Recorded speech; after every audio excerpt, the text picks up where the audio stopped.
Started. So we're on. Good morning, Magda. How are you today?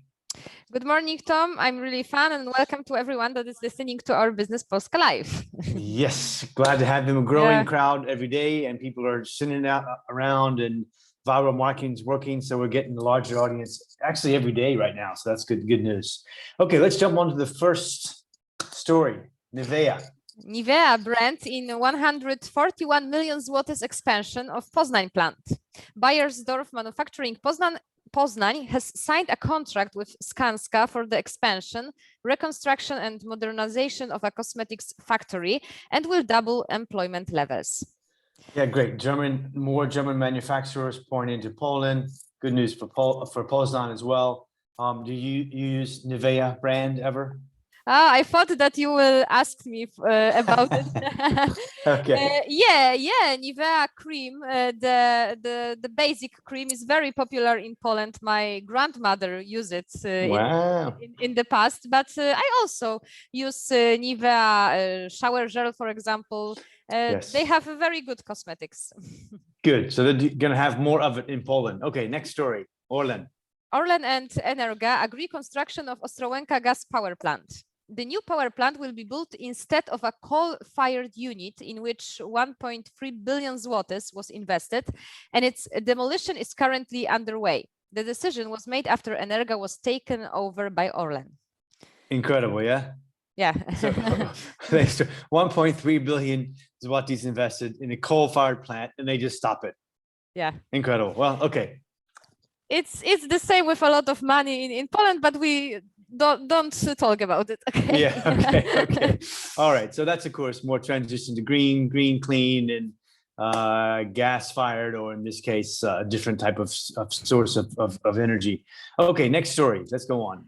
Ex-Tesla chief leads Northvolt's expansion in Gdańsk and will hire 500 employees. Co-founder Peter Carlson said they will build a modern production plant in Gdańsk and R&D center for battery models and energy storage systems.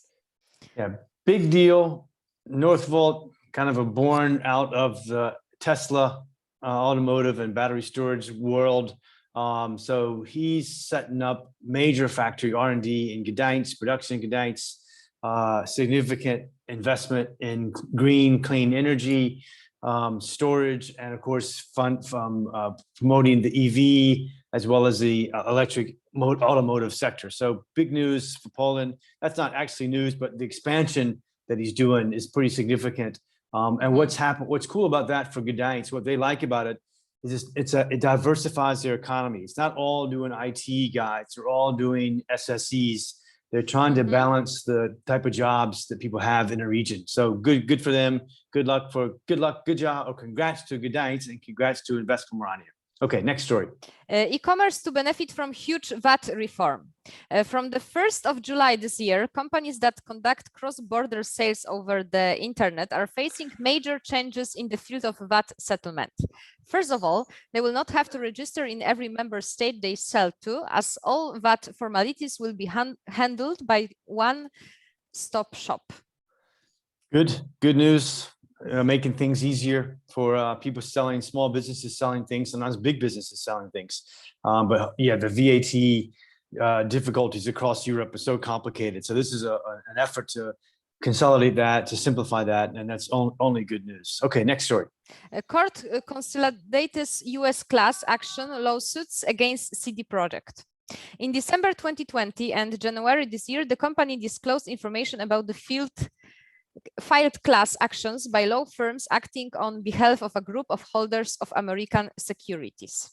Yeah, so here's a good example of the advantage and disadvantage of dipping into the US capital markets. While it's a huge source of capital, the lawyers are crazy in the US and they are everywhere. So here we have a situation where CD Projekt was theoretically did not disclose some of its problems in a gaming business. The shares collapsed about 6-7 months ago.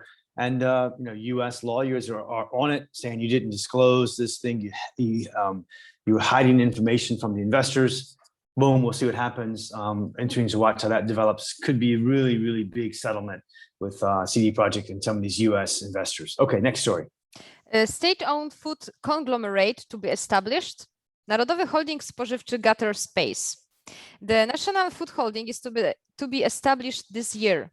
UOKiK has approved the consolidation of agri-food companies under this project. This is another idea implemented by the Ministry of State Assets. And that sounds like an old Soviet strategy from 50 years ago. Stupid, yes. Yeah, it's like the money about we were talking in the second story. I think the loss, exactly. Come on, you don't need the states to run the big food conglomerate. You're gonna buy food from the state-owned conglomerate? No, of course not. Anyway, dumb. Okay, we'll watch that unfold. That's of course a dumb idea. We'll see how that plays out over the years and see when they cancel doing that. Okay, next story. European Space Agency backs university-born graphene innovation. Advanced graphene products employs a deposition method for the production of graphene, where a graphene layer is built up on a surface, first developed at Poland's Łódź University of Technology. Yeah, so look, space. That's a big thing globally. You see it in the US, you see the moon, you see the space travel coming for individuals. The price is coming way down. You're seeing relaunchable rockets, of course, led by Musk, growing everywhere in the world. China has just landed on the moon. Russia, of course, doing stuff. So it's going to be a big business. It's going to grow, and European Space Agency is trying to kind of elbow itself into the lead position. And a lot of Central European, Romanian, and Polish companies are saying this is opportunity. So this is gonna be a fun thing to watch over our lifetimes. And you know, someone like you, Magda, your age, you know, you may be traveling to space on a regular basis. You know, you fly to New York for a weekend, or you might fly to the moon for a weekend, right? Yeah. Cool stuff ahead of us. Who knows that maybe in 20 or 30 years we could go to the space to the moon. Interesting. Okay, next story.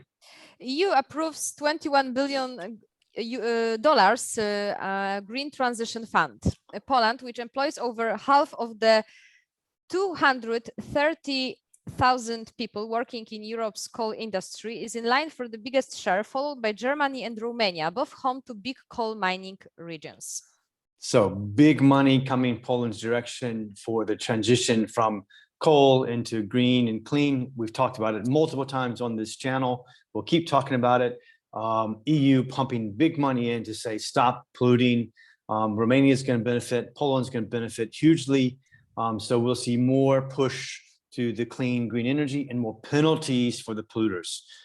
Good for all of us. There'll be lots of interesting opportunities that come out of that on the green clean energy side, whether it's storage or generation or distribution, suppliers to the big guys. So anyway, we'll follow that a lot in this channel. Interesting story. Okay, next one is also related to it. So next one. Okay, Spain's Ibereolica invests 100 million zlotys wind farm. According to the Wind Europe Association based in Brussels, which promotes the use of wind power in Europe, Poland was the 9th largest wind energy market in Europe in 2022. In 2020, with 9% share of wind energy in the country's energy mix. Well, that's almost bragging that it's 9th largest. That's pretty actually small for Europe. They ought to be 4, 5, or 6, but they're not. They took a big step back, 5, 6 years ago, with killing the wind. Now they're saying, okay, let's do it. So it's coming on stronger. But the Spanish got burned 5, 6, 7 years ago, including this company, some others in Portugal, some of the Danish, some of the Germans, some of the Americans who are still suing the Polish government for some of the contract breaches. Anyway, Poland's back into the wind, fully supporting the onshore, fully supporting the offshore wind. We're going to watch that a lot. We'll see it develop quickly, and we'll see Poland increasing its wind energy mix and the overall energy mix substantially in the next 3, 4, 5 years. Okay, next story. Last story. Yeah, the last story for today is that Portuguese tempt Polish exporters with Portugal and Brazil Trade mission. The Polish-Portuguese Chamber of Commerce would like to offer you the opportunity to take part in a virtual trade mission, which is an ideal solution for the current situation where there is no chance of having direct B2B meetings. And this is direct news from the Polish Portuguese Chamber and Wojciech Baczynski, one of our partners, including the British Chamber, who has given us some relevant news when it's sensible. Interesting story here. No one's traveling anywhere. It's virtual trade mission. We're looking forward to the Portuguese week, which has been canceled. You haven't been to that before, Magda, but it's wine, it's foods. It's usually in May this year, but not going to happen. So we're looking forward to the post-COVID and bringing back the Portuguese wines and foods, which are just absolutely wonderful. Yeah, yeah. So what else? Done for the day? Yeah, done for today. Coming back to the work, and thank you for today, Thom. Good. See you in the morning. Bye.